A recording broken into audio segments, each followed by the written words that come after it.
प्रिय विद्यार्थियों नमस्कार, कैसे हो आप। देखिए आज हम भारत की 1857 की क्रांति के बारे में चर्चा करते हैं। देखिए इस क्रांति के कारणों की बात करें हम तो देखिए सबसे पहले हम इसके सामाजिक कारण यानी ये क्रांति की शुरुआत क्यों हुई, इसके क्या कारण थे। तो सामाजिक कारण हैं, धार्मिक कारण हैं, आर्थिक कारण है, राजनीतिक कारण है, तत्कालीन कारण है। तो उन सब के बारे में हम एक एक करके चर्चा करेंगे। तो देखिए सामाजिक कारण की बात करें हम तो अंग्रेजों ने कुछ सामाजिक सुधार किए। जैसे 1829 में राजा राम मोहन राय के प्रयासों से सती प्रथा निरोधक अधिनियम पारित किया गया।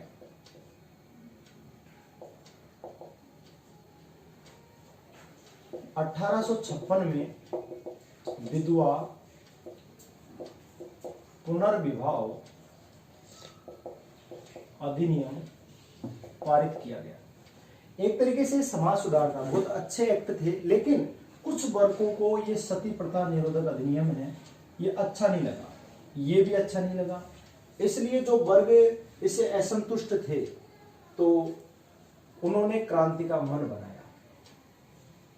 देखिए कुछ कानून ऐसे होते हैं जो कुछ वर्ग के लिए तो वो अच्छे हो सकते हैं, लेकिन कुछ वर्ग के लिए अच्छे नहीं हो सकते। जैसे अभी मोदी सरकार ने कृषि कानून पारित किए हैं तो कुछ वर्गों के लिए तो वो अच्छे हैं, लेकिन कुछ वर्गों के लिए जैसे किसान हैं उनके लिए वो ठीक नहीं लग रहे, इसलिए वो आंदोलन कर रहे हैं। तो ऐसा ही यहाँ था। ये देखा जाए तो बहुत अच्छे कानून थे। सती प्रथा निरोधक अधिनियम यानी कि इससे सती प्रथा पर रोक लगाई गई थी। विधवाओं का पुनर्विवाह हो जाए उनको अधिकार दिया गया। तो ये कानून तो अच्छा था, लेकिन ये समाज सुधार कुछ वर्गों को अच्छे नहीं लगे। ये भी एक क्रांति का कारण बना। इसके बाद हम बात करते हैं धार्मिक कारणों की। धार्मिक कारण देखिए आपको संविधान में मैंने पढ़ाया कि 1813 का जो चार्टर एक्ट था,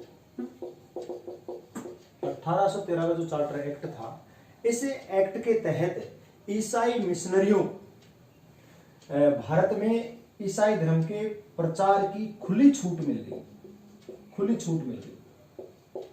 और ये ईसाई धर्म प्रचारकों को, ईसाई मिशनरियों को जो खुली छूट मिली है उसका यहाँ के लोगों ने विरोध किया। और यहाँ के लोगों को लगा कि हमारा धर्म ही नष्ट हो जाएगा, ईसाई धर्म का दबदबा हो जाएगा। तो ये भी एक क्रांति का कारण है। इसके अलावा हम बात करें राजनीतिक कारणों की। राजनीतिक कारण तो देखिए राजनीतिक कारण मैं आपको बताता हूँ कि ईस्ट इंडिया कंपनी के बारे में हमने पहले चर्चा की थी। तो ये EIC है, ये 1757 का एक प्लासी का युद्ध था। प्लासी का युद्ध, प्लासी वर्तमान में पश्चिम बंगाल के नदिया जिले में स्थित है। तो ये प्लासी का युद्ध हुआ है। और ये प्लासी का युद्ध जो हुआ है वो बंगाल के यानी वेस्ट बंगाल के, तब बंगाल ही था ये, बंगाल के सिराजुद्दौला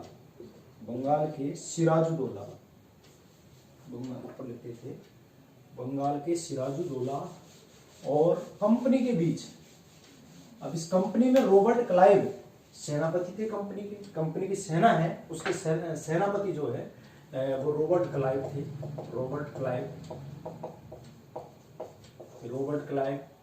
और परसेज। बंगाल के जो नवाब है सिराजुद्दौला, इनके बीच युद्ध हुआ। और इस युद्ध में रॉबर्ट क्लाइव की सेना जीत गई। ईस्ट इंडिया कंपनी की जो सेना है उसका सेनापति है रॉबर्ट क्लाइव। और ये प्लासी का युद्ध है, ये 23 जून 1757 को जो युद्ध हुआ, इस युद्ध में ये जीत गए और ये हार गए। इसके बाद जो व्यापारी कंपनी है EIC, जो व्यापारी कंपनी है वो एक राजनीतिक कंपनी बन गई। और इसके बाद में फिर एक और युद्ध होता है, बक्सर का युद्ध। हम 1857 की क्रांति के राजनीतिक कारण पढ़ रहे हैं। तो दूसरा युद्ध होता है बक्सर का युद्ध। देखिए ये युद्ध है, ये बक्सर वर्तमान में बिहार में है। बक्सर और गंगा नदी के तट पर ये युद्ध लड़ा गया। और ये बक्सर का जो युद्ध है ये 23 अक्टूबर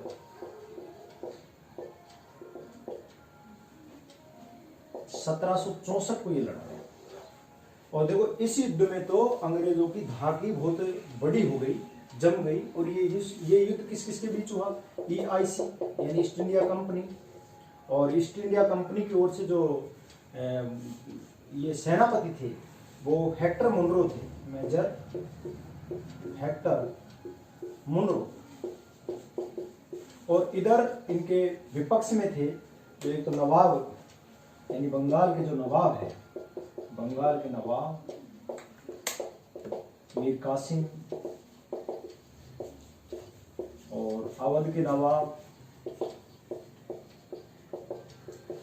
नवाब है जो सुजाउद्दौला,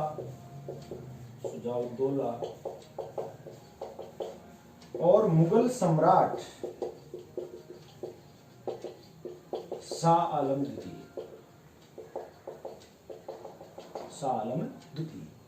देखिए ये यहां पर ये प्लासी का युद्ध लड़ा गया। इसमें मीर जाफर था और उसके मीर जाफर के पुत्र ने इस जो सिराजुद्दौला है इसका वध कर दिया, और कंपनी को मिल गया था वो। और कंपनी को मिलने के कारण ये युद्ध सिराजुद्दौला हार गए थे। तो मीर जाफर का अत्यधिक टैक्स लगा दिया अंग्रेजों ने।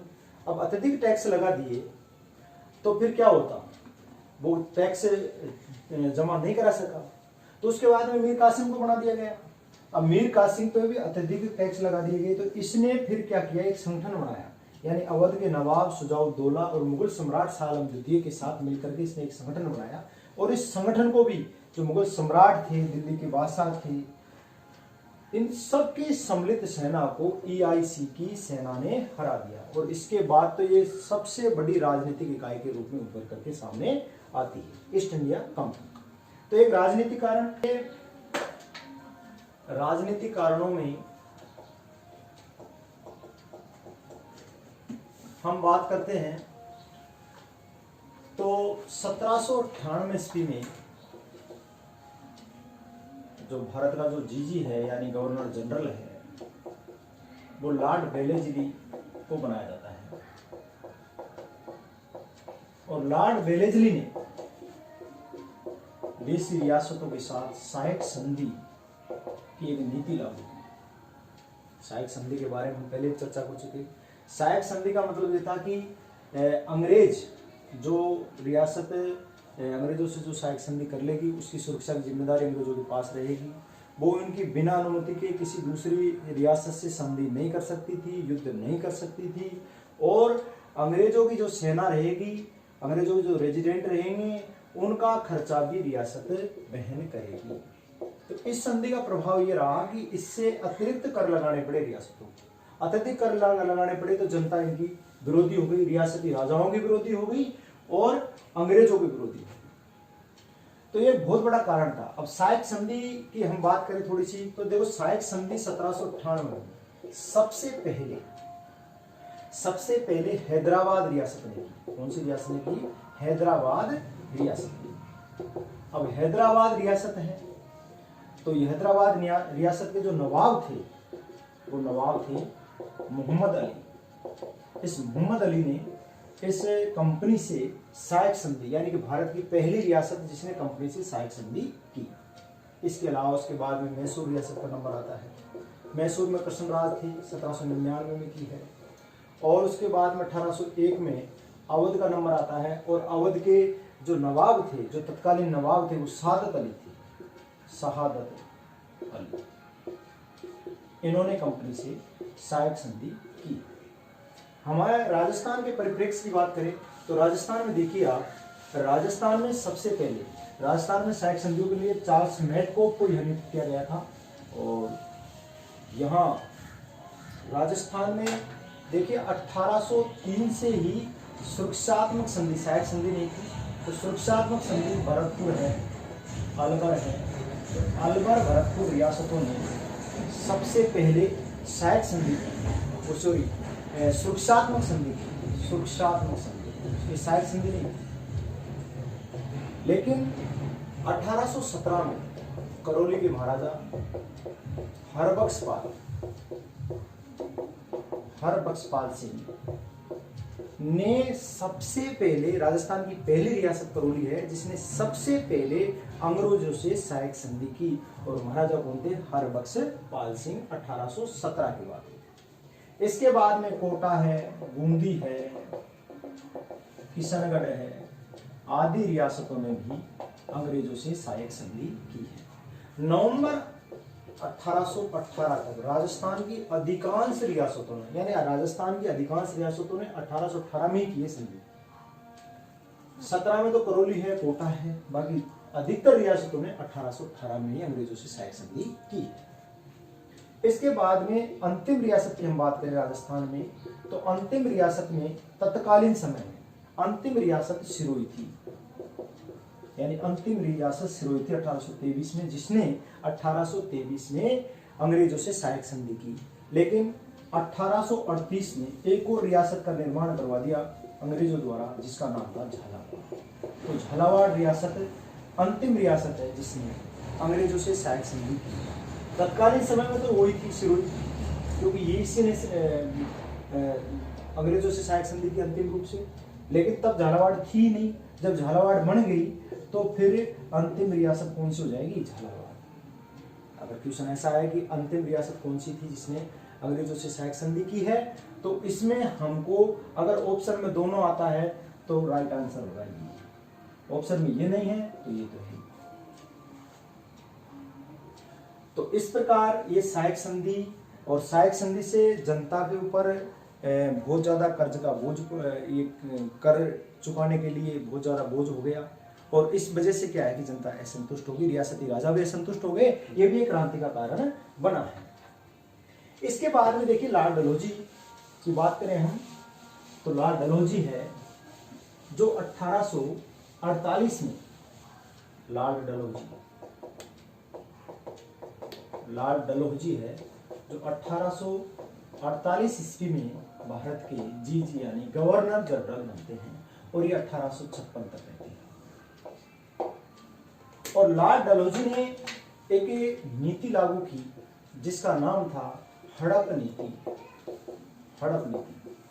या इसको कह सकते हैं गोद निषेध प्रथा, व्यपगत का सिद्धांत इसको बोल सकते हैं, डॉक्ट्रिन ऑफ लैप्स इसको बोल सकते हैं। तो ये गोद निषेध प्रथा या हड़प नीति एक ऐसी नीति थी जिसके द्वारा किसी राजा के कोई पुत्र नहीं है तो वो गोद नहीं ले सकता था, यानी वो राजा तब तक है जब तक रियासत का क्या रहेगा, वो मालिक रहेगा, राजा रहेगा। लेकिन जब वो खत्म हो गया तो उसके बाद में वो राज किस में मिला लिया जाएगा? अंग्रेजी राज्य में मिला लिया जाएगा, ब्रिटिश साम्राज्य में मिला लिया जाएगा। तो ये बहुत बुरी नीति थी और इसके द्वारा कई राज्यों को हड़प लिया गया था। और इसमें सबसे पहले नंबर आता है 1848 में ही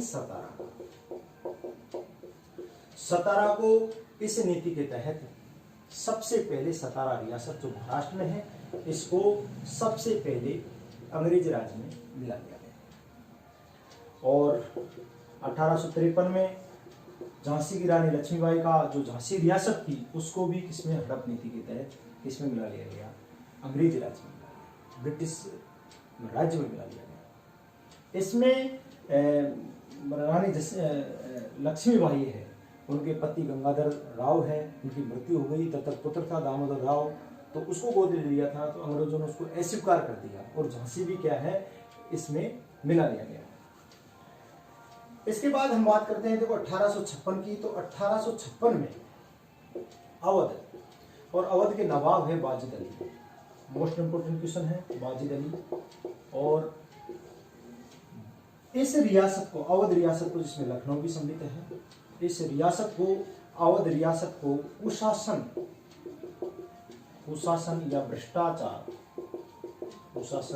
या भ्रष्टाचार के आरोप में इस रियासत को मिला गया। तो आपसे पूछा जाए कि निम्न में से किस रियासत को कुशासन का आरोप लगा करके और अंग्रेजी राज्य में मिला लिया गया तो वो कौन सा हो जाएगा, अवध हो जाएगा। इस प्रकार कई रियासतों को इस तरीके से इस हड़प नीति के तहत मिला लिया गया। पंजाब को 1849 में भी आक्रमण के द्वारा मिला लिया गया था, बर्मा को भी मिला लिया गया। ऐसे कई रियासतों को इस नीति के तहत मिला लिया गया। इस वजह से जनता में और रियासती शासकों में अंग्रेजों के प्रति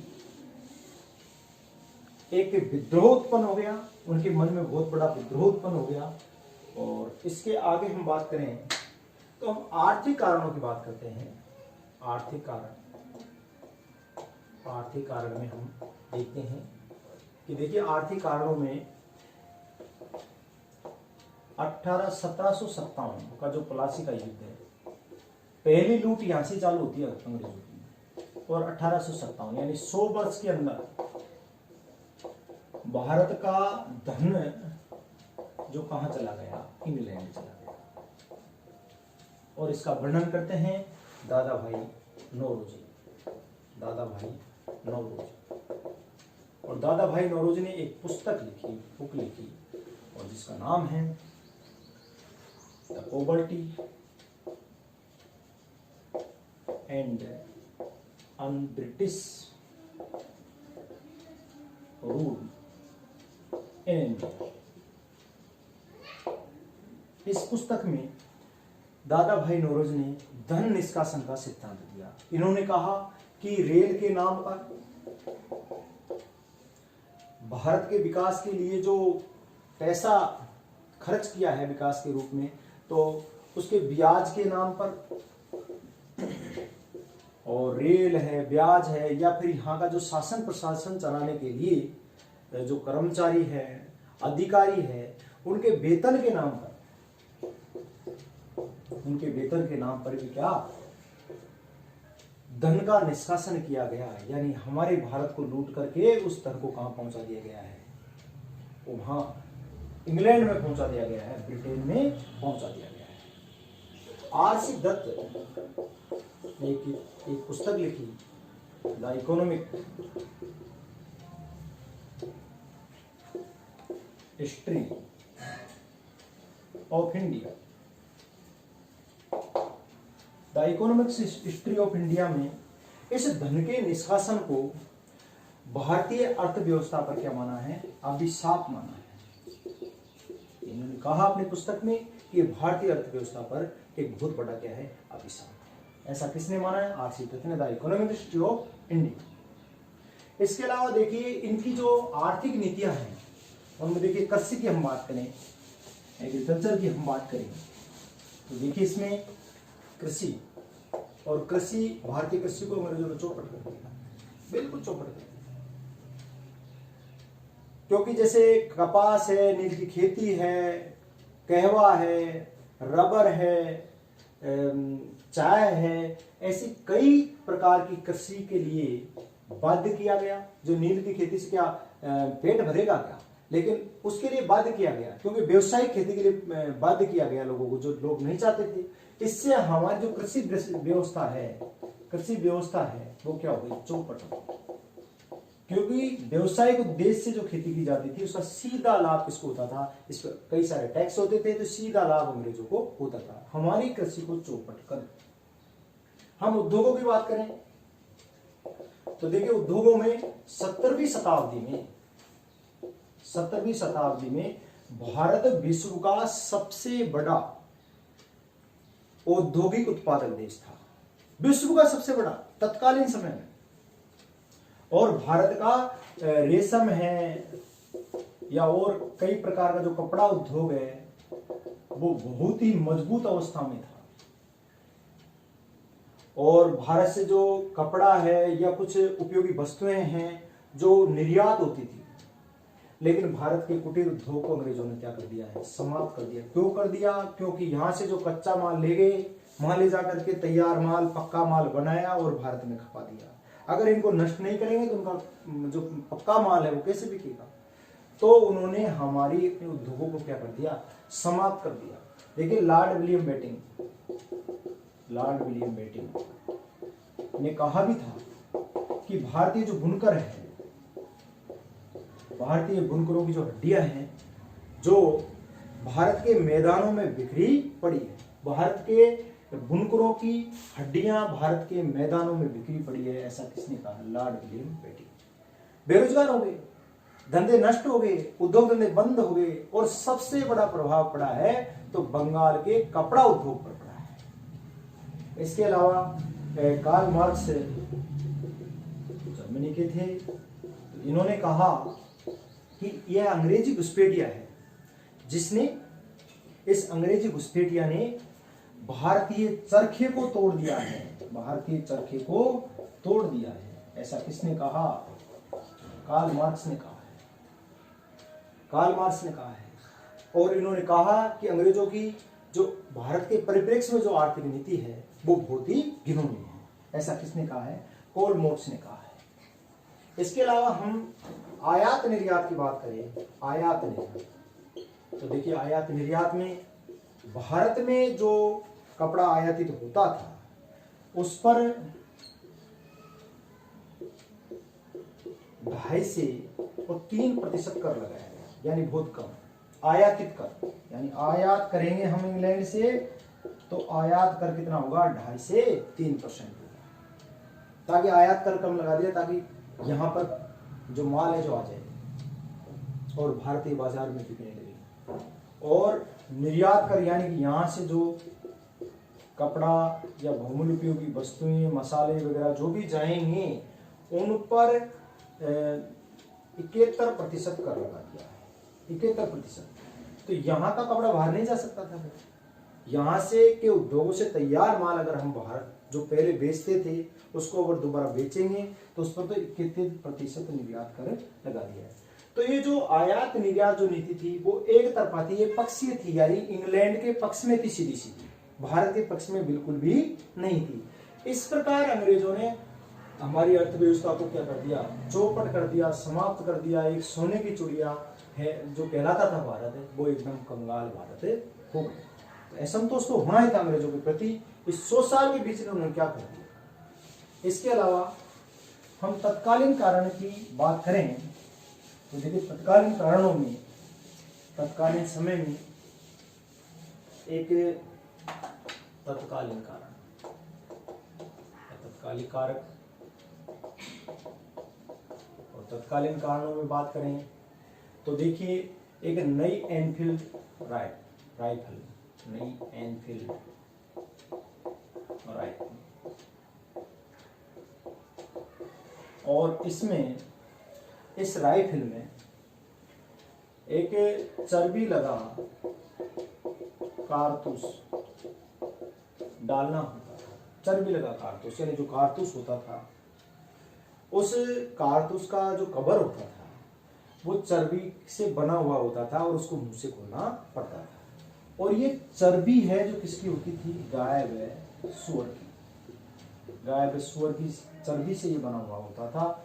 तो इसलिए गाय पवित्र है हिंदुओं के लिए, तो हिंदू नाराज हो गए। और सूअर का मांस है जो वर्जित है किसके लिए? मुसलमानों के लिए, तो मुसलमान भी नाराज हो गए। यानी अंग्रेजी सेना में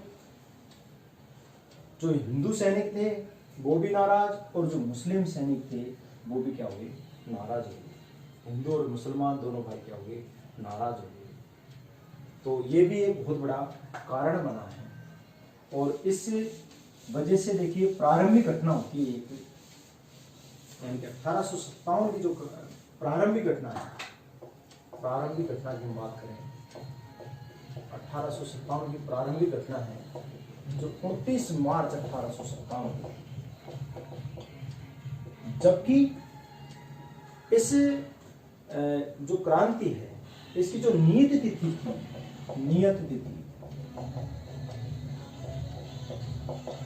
31 मई 1857 निर्धारित की गई, यानी 1857 31 मई 1857 निर्धारित की गई थी इसकी जो तिथि है जो, लेकिन ये क्रांति समय से पहले ही, यानी मेरठ से इसका प्रारंभ माना जाता है, यानी 10 मई 1857 को ये प्रारंभ हुई और 10 मई को प्रारंभ हो गई।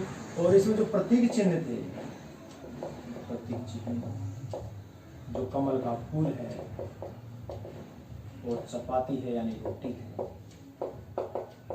चपाती रोटी है रोटी।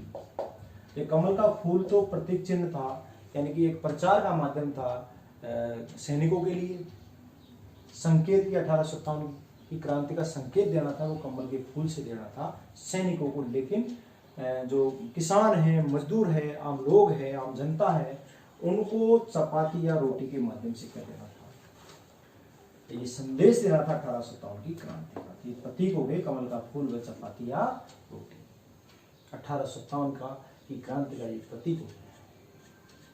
लेकिन देखिए यहाँ 29 मार्च 1857 को एक घटना घटित होती है। 34वीं बंगाल नेटिव इन्फेंट्री, 34वीं बंगाल नेटिव इन्फेंट्री, और ये थी बैरकपुर की छावनी, बैरकपुर की छावनी। और ये बैरकपुर की छावनी है जो बंगाल में थी, बैरकपुर की छावनी बंगाल में, 34वीं बंगाल नेटिव इन्फेंट्री। और इसका एक सैनिक है जिसका नाम है मंगल पांडे, सैनिक का नाम है मंगल पांडे। ये मंगल पांडे जी है, और मंगल पांडे जी कुछ सैनिकों के साथ में एक कुएं के पास से गुजर रहे थे। वहां पर कुछ महिलाएं पानी भर रही थी, तो उन्होंने एक लहजे में कहा कि अगर आप इन चर्बी वाले कारतूसों का, क्योंकि बात फैल गई थी, चर्बी वाले कारतूसों का विरोध नहीं कर सकते, अंग्रेजों का विरोध नहीं कर सकते, तो जो हमारे हाथों की जो चूड़ियां हैं वो तो आप पहन लीजिए, और जो आपके हाथों में जो बंदूक है वो हमें दे दीजिए, हम मुकाबला कर लेंगे, हम विरोध कर लेंगे अंग्रेजों का। इस मंगल पांडे की बात चुप गई। ये आता है और अपने अधिकारियों से इस चर्बी वाले कारतूस को मुंह से खोलने से मना कर देता है, या इन राइफल का उपयोग करने से मना कर देता है। तो देखिए ये मंगल पांडे जी हैं, इसने इस दिन 29 मार्च 1857 को गोली चला दी, और इस गोली में बाघ ह्यूसन नामक अंग्रेज अधिकारी क्या हो गए, मारे, बाघ ह्यूसन मार गए। अब विरोध हो गया, और इस मंगल पांडे जी को, इस वीर पुरुष को 8 अप्रैल 1857 को फांसी दे दी गई। इसको फांसी देते ही सैनिक भड़क गए, और बैरकपुर के सैनिक अब मेरठ की तरफ रवाना हो गए हैं, मेरठ की तरफ रवाना हो गए। और मेरठ में पहुंचने के बाद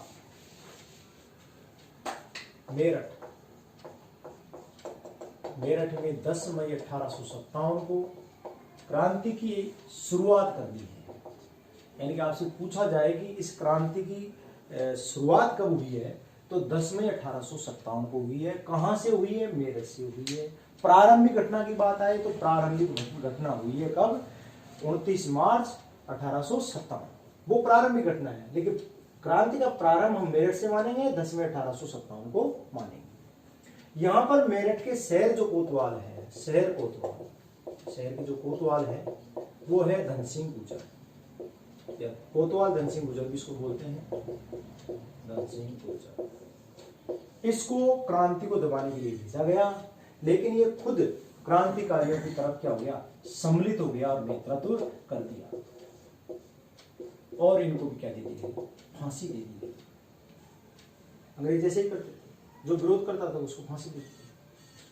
अब देखिए इस मेरठ के जो सैनिक हैं और असंतुष्ट कुछ जनता भी उनके साथ में है, वो 11 मई 1857 को दिल्ली पहुंचते हैं। कहाँ पहुंचते हैं भाई? दिल्ली पहुंचते हैं। मेरठ और दिल्ली में ज्यादा अंतर नहीं है। 11 मई 1857 को दिल्ली पहुंच गए हैं, और दिल्ली जाने के बाद में इन्होंने तत्कालीन जो कमजोर शासक था, एक मुगल साम्राज्य का शासक मान लो, लेकिन वो इतना कमजोर हो गया था, मुगल साम्राज्य है जो एक लाल किले तक ही सीमित रह गया था। अब ज्यादा बड़ा इनका मुगलों का कोई दबदबा नहीं था, लेकिन फिर भी एक नेतृत्व प्रदान हो जाए, इसलिए बहादुर शाह जफर या बहादुर शाह सेकंड भी हम इसको बोल सकते हैं, इनको क्रांति का नेता चुन लिया गया, क्रांति का नेता चुन लिया गया, यानी क्रांतिकारियों को एक फर्स्ट नेतृत्व प्राप्त हो गया है। और एक और है बख्त खां जी, और ये बख्त खां को भी क्या क्रांतिकारी, यानी कि दिल्ली में जो क्रांति का नेतृत्व किया है वो बहादुर शाह जफर और बख्त खां ने किया है। जो क्रांति की जो राष्ट्रीय सेना गठित की है उसका सेनापति भी किसको बना दिया गया है, बख्त खां को बना दिया गया है। तो आपसे पूछा जाए कि 1857 की जो राष्ट्रीय सेना है उसका सेनापति किसे नियुक्त किया गया था, तो बख्त खां को किया गया था। और इस क्रांति का नेता किसे चुन लिया गया, इसका नेतृत्व किसे प्रदान कर दिया गया है, बहादुर शाह जफर को, यानी मुगल सम्राट है, इसको ये नेतृत्व प्रदान कर दिया गया है। अब देखिए यहाँ पर इस क्रांति को दबाने के लिए निकलसन व हडसन ये दो अंग्रेज अधिकारियों को भेजा जाता है। सेनापति, ये दोनों सेनापति सेना विशाल सेना लेकर के आते हैं।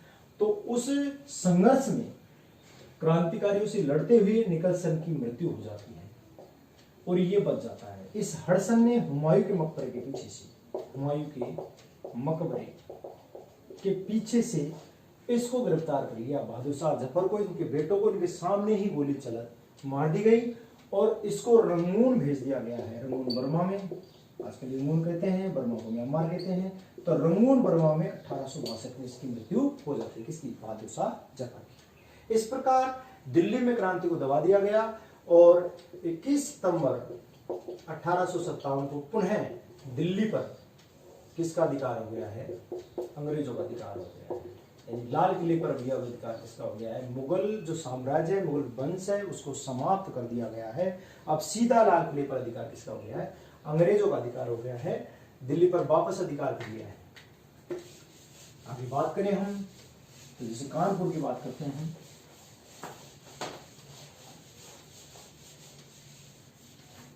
कानपुर की बात करें हम तो देखिए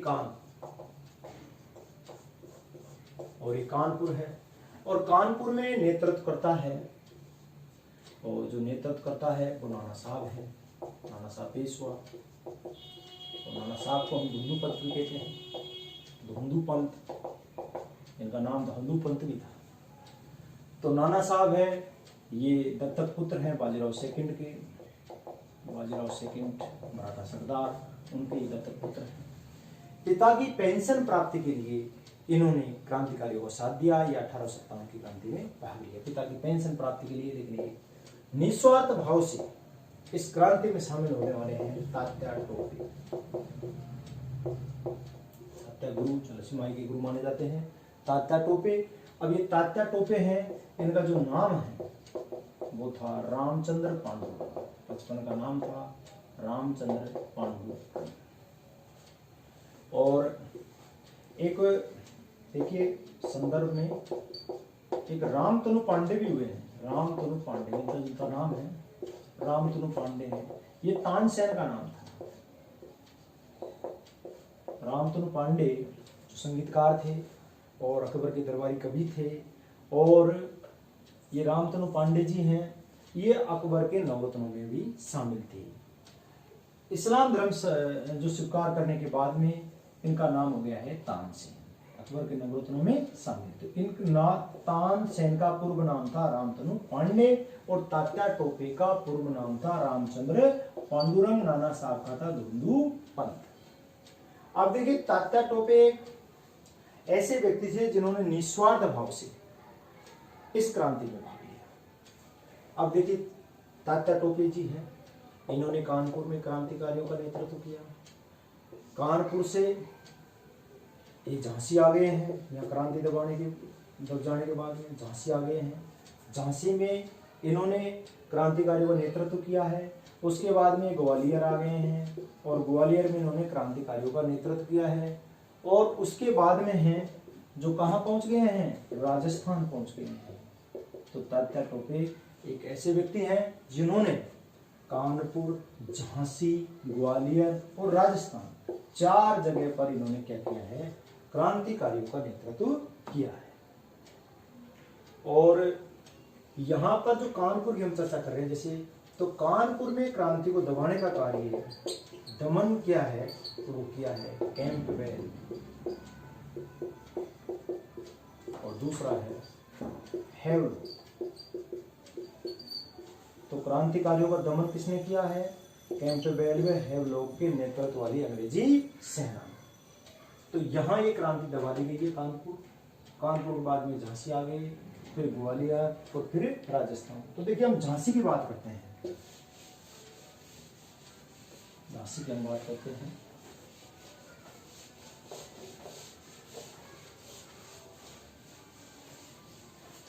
ये झांसी है और ये झांसी यूपी में पड़ता है, और ये ग्वालियर है और ये एमपी में पड़ता है। लगभग 17 किलोमीटर के आसपास इनका जो अंतराल है, नजदीकी है। तो ये झांसी की बात करें हम, तो झांसी में जो नेतृत्व किया है, तात्या गुरुगाई गए थे, और जो नेतृत्व किया है वो किया है झांसी की रानी लक्ष्मीबाई ने। मणिकर्णिका इनका बचपन का नाम है, और इनको इतिहास में ये झांसी की रानी लक्ष्मीबाई के नाम से प्रसिद्ध थी। झांसी की रानी लक्ष्मीबाई, इनका राज्य जब अंग्रेजों द्वारा हथिया लिया गया तो इन्होंने बाद में एक योजना बनाई है, और उस योजना में कई लोगों ने इनका साथ दिया है, और इन्होंने क्रांति का बिगुल बजा दिया है। रानी लक्ष्मीबाई की बात करें तो इनके पति का नाम गंगाधर राव है, जिनकी अकाल मृत्यु हो गई है। दत्तक पुत्र है दामोदर राव, उनको अस्वीकार कर दिया है, और राजा के रूप में अस्वीकार कर दिया। और इनकी पिताजी है जो, और इनकी माता है जो भागीरथी देवी कह सकते हैं, बाई कह सकते हैं। और इनके जो पिताजी हैं वो हैं मोरोपंत आमवी, इनके पिताजी हैं। इनका जन्म है जो 1828 में माना जाता है, 19 जनवरी। और इनकी जो मृत्यु है या निधन जो हुआ है वो 17 या 18 जून 1858 को, यानी कि लगभग 29 साल की अवस्था में इनका निधन हो गया है।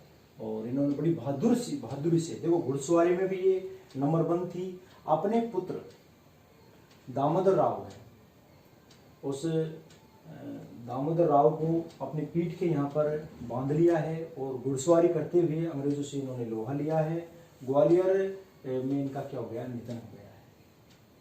और इतनी बहादुरी से लड़ी कि इनका दमन करने के लिए यूरोज गए हैं, और यूरोज ने इनकी बहादुरी को देख करके और कहा है, देखिए इनके यहाँ पर सिर में तलवार लग गई है, और इस वजह से घायल हो गई और नीचे गिर गई, और इनका हो गया निधन। लेकिन निधन होने के बाद में भी अंग्रेज इनके नजदीक नहीं गए, डर रहे थे अंग्रेज इनकी बहादुरी को देख करके। इनके सामने जो आया वो बचा ही नहीं। इनकी बहादुरी को देख करके सब लोग डरने लगे। फिर उनको गोलियों से, मरने के बाद में भी गोलियों से भूंज दिया गया, और उसके बाद में इसके पास गए हैं बाबा गंगादास की झोपड़ी के पास। लोगों ने इनका दाह संस्कार किया है, और उस दाह संस्कार की जो मिट्टी है, रज है, बानी है, उसका तिलक किया है, भारत माता की जय और वंदे मातरम के उद्घोष किया है। और यूरोज जो जिन्होंने झांसी की रानी लक्ष्मीबाई की क्रांति का दमन किया है, उन्होंने खुद कहा है कि 1857 की क्रांति में एकमात्र मर्द रानी लक्ष्मीबाई 1857 की क्रांति में एकमात्र मर्द कौन थी? रानी लक्ष्मीबाई थी। 1857 की क्रांति का मर्द किसे कहा जाता है, ऐसा क्वेश्चन आ जाए तो आंसर देना आपको रानी लक्ष्मीबाई। 1857 की क्रांति का मर्द इनको कहा जाता है। अब देखिए इसके बाद में हम बात करते हैं आगे, तो उसमें हम लेते हैं लखनऊ को। तो लखनऊ या और कह सकते हैं हम, और क्षेत्र में आता था, और यहाँ पर सर्वाधिक हिंसा भी हुई है लखनऊ में। लखनऊ आ जाए, अवध आ जाए, दोनों जगह पर जो क्रांति का जो नेतृत्व किया है वो किया है बेगम हजरत महल।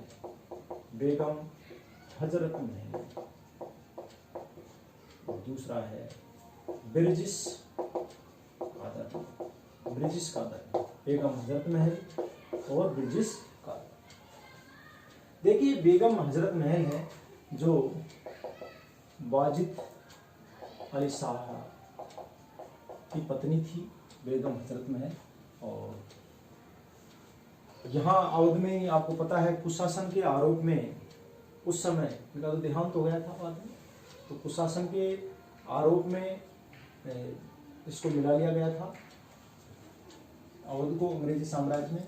और सायक संधि में सादत अली थे तत्कालीन, जो यहाँ पर जो 1801 में सायक संधि की थी, तब यहाँ के जो नवाब थे वो कौन थे? सादत अली। लेकिन जब ये 1857 की क्रांति थी, उस टाइम कुशासन के आरोप में, जब इनको कुशासन के आरोप में या भ्रष्टाचार के आरोप में जब इस अवध को किसी में मिला लिया गया था अंग्रेजी साम्राज्य में, तब यहाँ के नवाब थे वाजिद अली शाह। यहाँ नेतृत्व किया है बेगम हजरत महल और ब्रिटिश कादर। यहाँ पर सर्वाधिक हिंसा मानी जाती है कि सर्वाधिक हिंसा यहाँ लखनऊ में हुई थी, इस लखनऊ में सर्वाधिक हिंसा हुई। और यहाँ पर दमनकर्ता की बात करें हम, तो दमनकर्ता देखिए हुई है लोग जो है, दूसरा है कैंपबेल है, और तीसरा है जेम्स आउटरम, जिसको हम कह सकते हैं जेम्स आउटरम, हेलो कैंपलो और जेम्स आउटरम। 3 व्यक्ति यानी सर्वाधिक जो यहाँ पर क्रांति का दमन करता, जो सर्वाधिक क्रांति के दमन करता जो गाँव है लखनऊ में है। सर्वाधिक हिंसा कहाँ हुई थी 1857 क्रांति में? ऐसा क्वेश्चन आए तो कहाँ हुई? लखनऊ में हुई। सर्वाधिक दमनकर्ता भी यहीं आए और सर्वाधिक हिंसा भी लखनऊ में हुई है। इसके आगे हम बढ़ते हैं तो देखिए हम बात करते हैं जगदीशपुर बिहार में है। जगदीशपुर और जगदीशपुर की बात करें तो ये बिहार में, जगदीशपुर बिहार। तो देखिए जगदीशपुर बिहार की हम बात करें तो यहाँ पर 2 भाई हैं, एक का नाम है कुंवर सिंह और एक का नाम है अमर सिंह। तो इनके नेतृत्व में लोगों ने क्रांति की, कुंवर सिंह और अमर सिंह के। ज्यादातर नाम इसी का आता है कुंवर सिंह का, लेकिन अमर सिंह जी भी साथ हैं नेतृत्वकर्ताओं में। और आपसे क्वेश्चन पूछ सकते हैं कि 1857 की क्रांति का बुड्ढा शेर किसे कहा जाता है? तो 1857 की क्रांति का बुड्ढा शेर है जो कौन है? कुंवर सिंह, बुड्ढा शेर। 1857 की क्रांति का बुड्ढा शेर कौन है? कुंवर सिंह है। और यहाँ पर विलियम टेलर जो है कोई विशाल सेना लेकर के गए हैं, विलियम टेलर जी, उन्होंने इस क्रांति का दमन किया, विलियम टेलर। अब आगे हम बात करें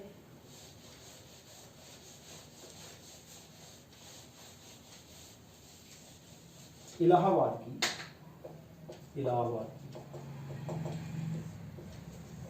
यहाँ पर लियाकत अली जी हैं, लियाकत अली, इन्होंने क्रांति का नेतृत्व किया है। और कर्नल जो नील है, इन्होंने क्रांति को दबाया। ग्वालियर में भी कर्नल नील ने ही क्रांति को दबाया था, और यहाँ भी इलाहाबाद में भी कर्नल नील ने क्रांति को दबाया था। इनके नेतृत्व में अंग्रेजी सेना ने क्रांतिकारियों को या क्रांति को दबाया या क्रांतिकारियों को हराया। इसके बाद हम बात करते हैं बरेली की।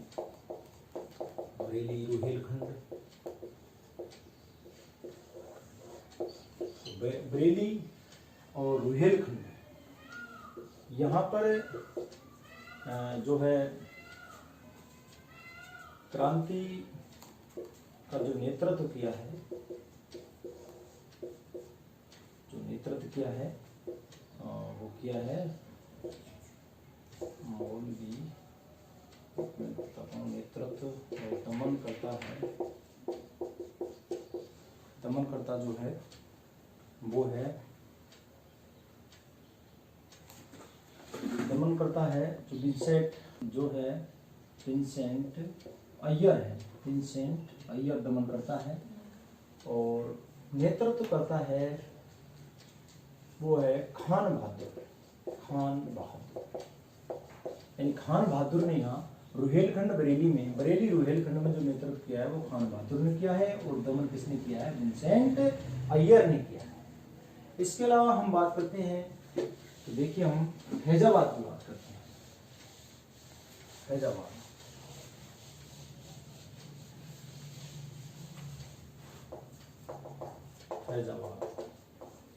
और फैजाबाद में जो क्रांति का जो नेतृत्व किया है वो नेतृत्व किया है मौलवी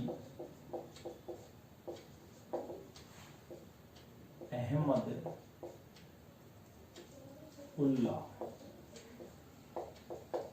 मौलवी अहमदुल्ला ने फैजाबाद में क्रांति का नेतृत्व किया है।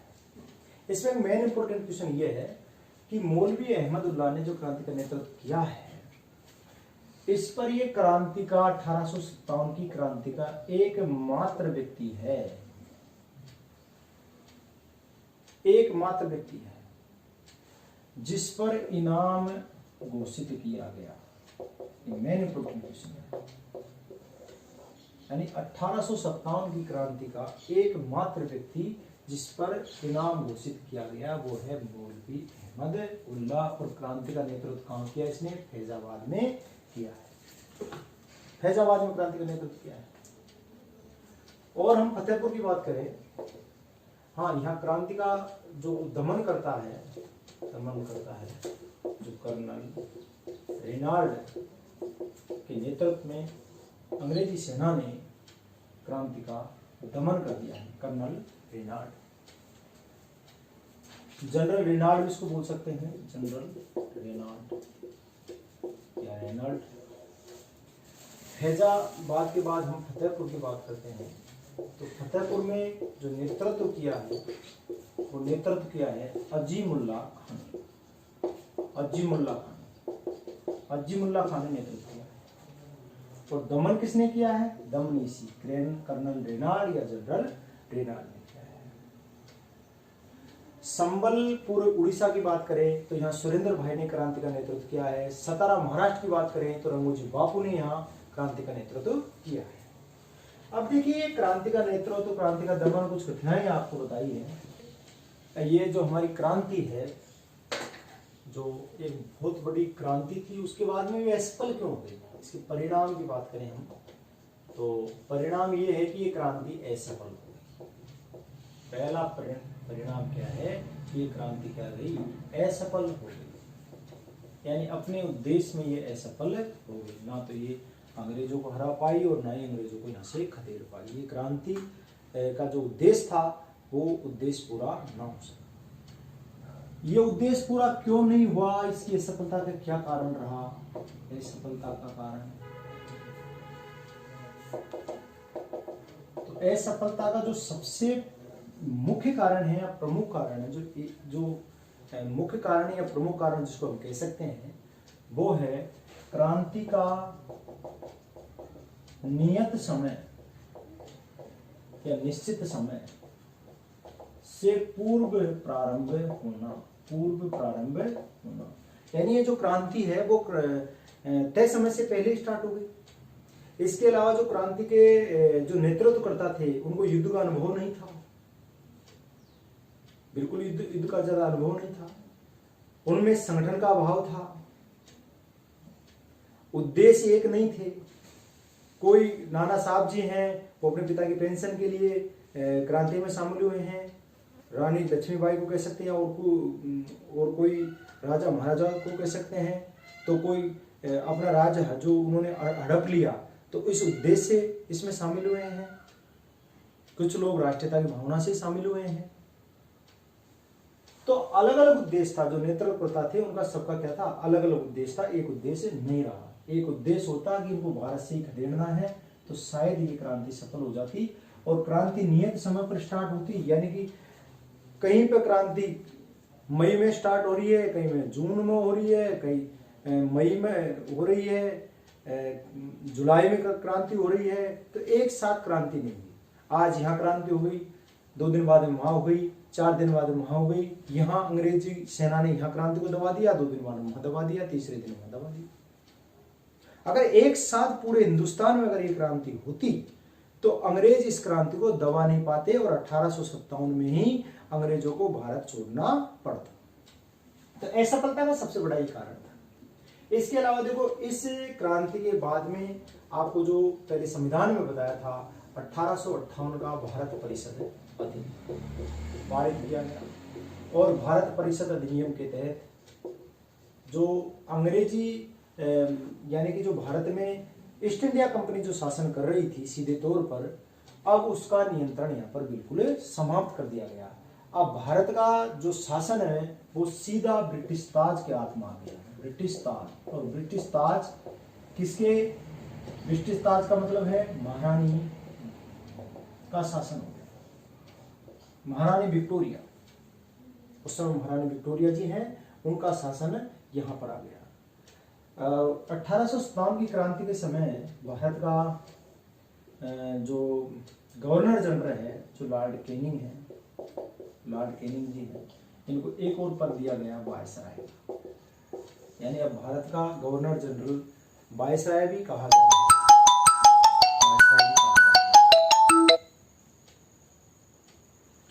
वायसराय भी कहा जाने लगा है लॉर्ड कैनिंग। और इसमें इस एक्ट के तहत ही जो बोर्ड ऑफ डायरेक्टर है बीडी और बीसी यानी बोर्ड ऑफ कंट्रोलर है उसको समाप्त कर दिया गया और भारत मंत्री या भारत सचिव की नियुक्ति की गई है। भारत मंत्री या भारत सचिव की नियुक्ति की गई है। भारत मंत्री या भारत सचिव कौन होता था? ये ब्रिटेन कैबिनेट का मंत्री होता था, भारत मामलों का मंत्री होता था। भारत सचिव या भारत मंत्री जो है, जो भारत मामलों का ब्रिटेन की जो सरकार है उसका क्या होता था? मंत्री होता था, कैबिनेट मंत्री होता था। इसकी सहयोग के लिए 15 सदस्यीय परिषद का गठन किया गया। इसीलिए तो जिसको हम चार्टर एक्ट कहते आ रहे थे, आज हम 1858 के बाद कहने लगे भारत परिषद, यानी कि 15 सदस्यीय भारत परिषद का गठन किया गया इस एक्ट के बाद। इस एक्ट के बाद में अंग्रेजों ने नए प्रांत नहीं जीते और नए प्रांत नहीं जीतने का 1857 की क्रांति के बाद में एक प्रण किया जिसको अंततः निभाया इन्होंने। और इन्होंने मान लिया कि यहाँ की रियासतों के सहयोग के बिना हम यहाँ शासन नहीं कर सकते। जो हड़प नीति थी, वो निषेध प्रथा थी, इन सबको क्या कर दिया गया? समाप्त कर दिया गया। और पील आयोग है, उस पील आयोग की सिफारिश पर एक आयोग का गठन किया गया और उसकी सिफारिश पर भारतीय जो ब्रिटिश सेना है, ब्रिटिश सेना में यूरोपियन सैनिकों की संख्या बढ़ा दी गई और भारतीय सेना का जाति के आधार पर बंटवारा किया गया। रेजिमेंट बना जो आज तक चलती आ रही है, Rajput regiment, Jat regiment, Sikh regiment, Gorkha regiment जो आज तक चली आ रही है, ये बीच कौन वो के गए हैं? अंग्रेज वो के गए हैं। भारतीय समाज को जातियों के रूप में बांट दिया है, सेना को भी बांट दिया है। तो ये पील आयोग की सिफारिश पर आपसे कहा जाए कि 1857 की क्रांति के बाद में किस आयोग की सिफारिश पर जो यूरोपीय सैनिकों की अधिक भर्ती बढ़ाई गई है, तो वो पील आयोग की सिफारिश पर। इसके अलावा हम बात करें तो देखिए, इसे जो ये क्रांति है इसका स्वरूप कैसा रहा? क्रांति का स्वरूप तो देखिए, किसी ने क्या कहा है इस क्रांति को, किसी ने क्या कहा है, यानी कि इसको एक सैनिक विद्रोह जो कहा है सर जॉन लॉरेंस और सीले ने, इसको सैनिक विद्रोह कहा है। सर जॉन लॉरेंस प्लस सीले ने इसको सैनिक विद्रोह कहा है। इसको राष्ट्रीय विद्रोह की संज्ञा दी है, डिजराइलिन दी है। डिजराइल एकमात्र अंग्रेज है जिन्होंने राष्ट्रीय विद्रोह की संज्ञा दी है। राष्ट्रीय क्रांति की संज्ञा जो इसको दी है, राष्ट्रीय क्रांति की संज्ञा वो दी है अशोक मेहता ने। अशोक मेहता ने राष्ट्रीय क्रांति की इसको संज्ञा दी है। और इसके अलावा इसको भारत का प्रथम स्वतंत्रता संग्राम की जो संज्ञा दी है वो बीडी सावरकर ने दी। 1857 का स्वातंत्र समर या भारत का प्रथम स्वतंत्रता संग्राम है जो विनायक दामोदर दास सावरकर ने जो ये संज्ञा दी है। और इन्होंने 1857 का स्वतंत्र संग्राम नामक ये एक पुस्तक लिखी है, द वार ऑफ, जिसको कहते हैं the war of Indian, the first war of the war of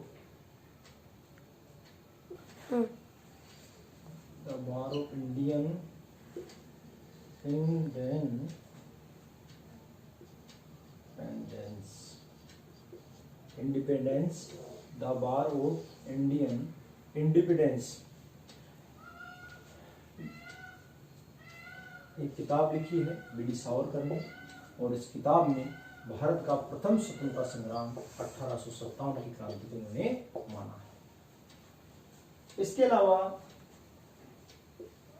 RC. Majumdar जी हैं, उन्होंने कहा है ना तो ये पहला स्वतंत्रता संग्राम था और ना ही ये स्वतंत्रता संग्राम था। ऐसा किसने माना है? आर.सी. मजूमदार ने। और हिंदू और मुसलमानों का जो षड्यंत्र कहा है, जो हिंदू प्लस मुसलमानों का जो षड्यंत्र कहा है इस 1857 के महासंग्राम को, वो कहा है विलियम टेलर ने, विलियम टेलर व जेम्स आउटरन। इन दोनों ने हिंदू व मुसलमानों का क्या कहा है? षड्यंत्र कहा है इस क्रांति। और इसके अलावा सभ्यता व बर्बरता के मध्य जो संघर्ष है वो किसने कहा है? टी.आर. होम्स ने कहा है। टी.आर. होम्स ने सभ्यता व बर्बरता के मध्य संघर्ष इसको कहा है। तो ऐसे कई लोगों ने अलग अलग रूप में इसको माना है। किसी ने सैनिक विद्रोह माना है, सर जॉन लॉरेंस चिले, राष्ट्रीय विद्रोह डिज़रायली ने, राष्ट्रीय क्रांति है जो अशोक मेहता ने, भारत का प्रथम स्वतंत्रता संग्राम बीडी सावरकर ने, the war of Indian independence किताब लिखी है। 1857 का स्वतंत्र समर भी इस किताब का नाम है जो बीडी सावरकर ने लिखा है। इनका ये बहुत ही बड़े राष्ट्रवादी नेता थे और इनको जो अंडमान जो जेल है, सेलुलर जेल है, वहाँ पर इनकी जो राष्ट्रीयता की भावनाओं को वहाँ की दीवारों में आज भी देखा जा सकता है। तो विनायक दामोदर दास सावरकर हैं, बहुत ही बड़े राष्ट्रवादी नेता थे। हिंदू मुसलमानों का षड्यंत्र विलियम टेलर ने, जेम्स आउटरन ने बोल दिया। सभ्यता और बर्बरता के मध्य संघर्ष किया। होम्स कुछ स्टेप है, ये थोड़ा सा याद रखना है, इसके बारे में पूछा जा सकता है। तो देखिए, जो भारत के परिप्रेक्ष्य में जो 1857 की क्रांति है वो रीट लेवल की आपकी पूरी होती है। बहुत बहुत धन्यवाद। इसके बाद में हम राजस्थान के परिप्रेक्ष्य में 1857 की क्रांति बताएंगे।